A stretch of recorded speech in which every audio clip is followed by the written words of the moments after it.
All right, today we're gonna bring a nice elegant light. Now, if you're gonna design your bathroom, maybe you want to design it over this or your hallway. Now, including they give you two of the cups right here. These are actually glass. They're not plastic like other ones. This is actually real glass.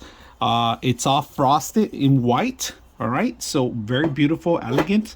Now to set up's easy. You gotta make sure you mount this to the wall and have enough elevation for the actual cups to actually get a hold on to. So in the back of it, to set it up is very simple.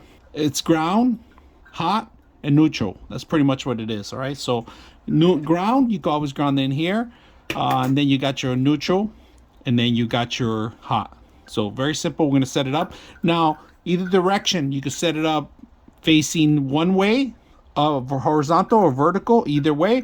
Today we're gonna twist it, have it this way, because I kind of want to see two lights different directions. I don't want one because it might be hitting my bottom of my actual lighting. So you go either or directions that you want. So we're gonna go ahead and set it up.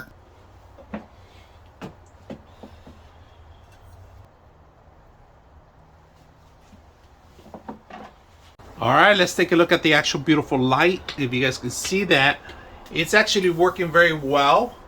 You have to set up the two lights with the actual hot and the neutral, of course, and make sure they're set up in the same connection to get the two light bulbs. There's two existing connections for each light bulb. So looks beautiful, aesthetic.